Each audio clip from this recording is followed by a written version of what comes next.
এই পয়েন্টেই একটা normal tedder, একটা হচ্ছে অ্যাডভান্স লেভেলের ট্রেডারের ভিতর তফাৎ থেকে যায়। তারা এদিকে হাইপ হয়ে যাবে। আমার একটা লস হয়ে গেছে। এই যে আমি হাইপ হয়ে গেছি। হাইপ হওয়া যাবে না। মার্কেট আপনাকে কোন যে ইন্ডিকেট করতেছে এখন কি করা দরকার ওইটা বোঝার ট্রাই করুন। হাইপ হবেন না। একটা লস হইছে, হইছে। এখন আমরা দেখি যে মার্কেট আসলে ইন্ডিকেট করতে যাচ্ছে কি? যেমন এই জায়গাটাতে এখন একটা বিগ রেড ক্যান্ডেল আমরা দেখতে পারবো। যদি এদিক থেকে আমরা এখন ডাউন এর জন্য ইচ্ছামত ট্রেড করি, নো প্রবলেম। আমরা হচ্ছে আরো ৩ টা ট্রেড করব। জাস্ট একটু নরমালি আসলে বিষয়টা বুঝার ট্রাই করেন যে মার্কেট এখন চাবে যে এই যে এদিক থেকে যে ডোজি করছে, এই যে ডোজি করছে এটা কিন্তু করার কথা না। তার কিন্তু মেইন টার্গেট ছিল এই যে এটা ভালো ক্যান্ডেল করার যেহেতু 70-30 রেশিও। বাট মার্কেট কি করছে? ওকে আমার ট্রেড গুলো মেবি ২ মিনিটের পড়ছে কয়েকটা। ওকে। সো সমস্যা নেই। দেখা যাক মার্কেট কি করে। সো এই জায়গাটাতে বিগ ক্যান্ডেল দেওয়ার কথা। তো এই একটা হিরোর ক্যান্ডেল করে মার্কেট আপনাকে আসলে ওই যে বলে না যে ট্র্যাপ করতে চায়।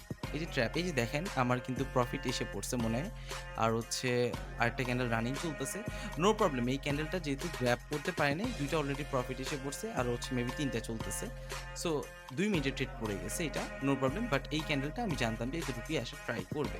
সো এই যে রানিং ক্যান্ডেলটা এটার প্রতি আমি তেমন আহামরি কোনো কনফিডেন্স রাখতেছি না।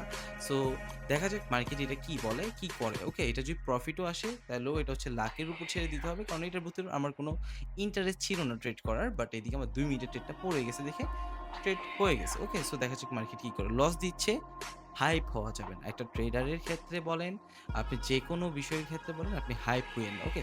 যদি লস দেয় তাহলে হচ্ছে এদিকে আমি অ্যামাউন্ট হচ্ছে তাহলে হচ্ছে আমার $৬০ চলে যাবে। আমি $৬০ করে ২ টা ট্রেড করব। ওকে?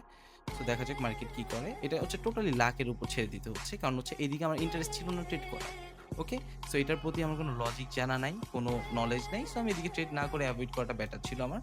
সো এটা প্রফিট দিলেও এটা একদম বাজে একটা প্রফিট। এটা একটা ইনভ্যালিড প্রফিট। এই প্রফিটটা আমি অ্যাকসেপ্ট করতে পারব না। কারণ এটা আমার লাকের উপর প্রফিট হইছে। কথা বুঝেন?